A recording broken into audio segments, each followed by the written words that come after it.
नहीं कलिकर में ना भगति विवेकु, राम नाम अवलंबन एकु।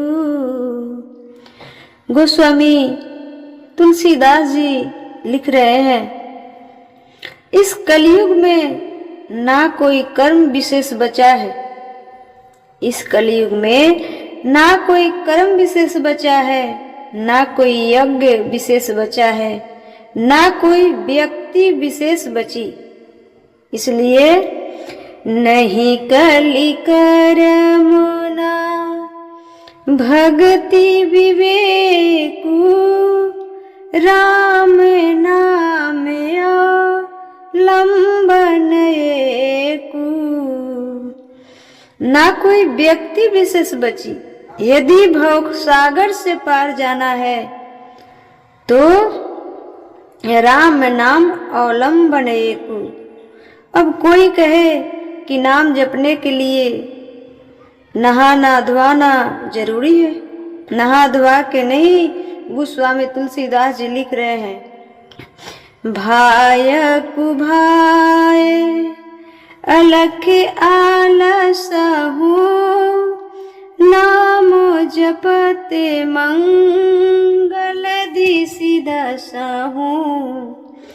नाम जपने की महिमा अगर पार है, जैसा कि हमारे संत श्री प्रेमानंद जी महाराज जोड़ देते हैं सिर्फ नाम जाप करने के लिए, नाम भजन। तो गोस्वामी तुलसीदास जी भी वही लिखे हैं, भाय कुभाय अनख आलसहु, नाम जपते मंगल दिसि दसहु। आप बिना नहाए भी राम कृष्ण श्री राधा राधा राधा जपो, हर पल जपो, हर पल जपो, शुद्ध है अशुद्ध है जैसे है नाम जपो। चाहे आप बिजनेसमैन है, अपनी कार्यों को करते हुए श्री राम श्री राधा श्री कृष्ण का जाप करते रहो। इसमें भाय कुभाय अलख आलस नहीं, इसमें कोई शुद्धि अशुद्धि की ख्याल नहीं है। शुद्धि शुद्धि की ख्याल गुरु मंत्र जो मिलता है मंत्र को जपने के लिए, ये तो महामंत्र है। इसलिए नाम जपने के लिए कोई शुद्धि अशुद्धि नहीं। आप जहाँ है जैसे है, जिस अवस्था में है, जिस कार्य को करते हैं उस कार्य को करते हुए हृदय में राम नाम श्री राधा श्री कृष्ण का चिंतन चलती रहे। बस जिस दिन आपका 1 करोड़ नाम जप हो जाएगा, जिस दिन आपका 1 करोड़ नाम जप हो जाएगा, अपने आप रोम रोम से राम राम निकलने लग जाएगा। फिर आप भजेंगे तब भी, नहीं भजेंगे तब भी चलता रहेगा। उसके बाद जब 13 करोड़ नाम जप हो जाएगा तो किसी न किसी रूप में भगवान का दर्शन हो ही जाएगा, भगवान का दर्शन हो ही जाएगा। इसलिए कुछ भी मत करो, क्योंकि इस कलयुग में कुछ भी विशेष बचा ही नहीं है। इस कलयुग में कुछ भी विशेष नहीं बचा है। इसलिए गोस्वामी तुलसीदास जी कहते हैं, जे भवसागर से पार जाना है तो बस राम नाम अवलंबन एकु, बस नाम का सहारा ही काफी है। जितने भी महापुरुष हुए हैं, जितने भी महापुरुष हुए हैं, उनके जब कहानियाँ, उनके स्टोरी जब पढ़ेंगे तो यही निकल कर आएगा, उन्होंने नाम जप किया। इसलिए नाम जाप जिस अवस्था में है, जैसे है, नाम जाप करते रहो। बुद्धि विश्राम सकल जल रंजनी, बुद्धि विश्राम सकल जन रंजनी, राम कथा कलश विभंजनी नाना भांति राम अवतारा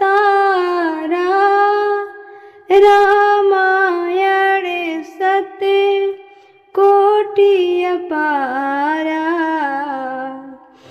संबद्ध 1631 करहु कथा हरि पद धर सीसा। गोस्वामी जी 1631 संबद्ध में इस कथा को लिखना आरंभ किए। 1631 संबद्ध में इस कथा को लिखना आरंभ किए गोस्वामी तुलसीदास जी। नौमी भम भार्य मधुमासा अवधपुरी यह चरित्र प्रकाशा। चैत मास की नौमी तिथि मंगलवार को अयोध्या जी में यह चरित्र प्रकाशित हुआ। यह चरित्र कितना संबद्ध में लिखा गया? 1631 संबद्ध में, और नौमी तिथि मंगलवार के को अयोध्या जी में यह चरित्र प्रकाशित हुआ। उस दिन रामनवमी थी। रचि महेश निज मानस राखा पाई सुसमौ वासन भाषा। शंकर जी रामचरितमानस के रचयिता हैं। शंकर जी रामचरितमानस के रचयिता है। रचि महेश निज मानस राखा, तो भगवान शंकर ने रामचरितमानस के रचयिता है। फिर तुलसीदास जी कौन? तो ये तो प्रकाशित करने वाले हैं। ये तुलसीदास जी प्रकाशित किए, पर रामचरितमानस के असली रचयिता है भगवान शंकर। और तुलसीदास जी कौन है? तो ये तो प्रकाशित करने वाले हैं। ये प्रकाशित करने वाले हैं। अब कथा में प्रवेश करते हैं। अभी तक तो वंदना थी, ये सब वंदना है। भरद्वाज मुनि बसहु प्रयागा तिनहि राम पद अति अनुरागा।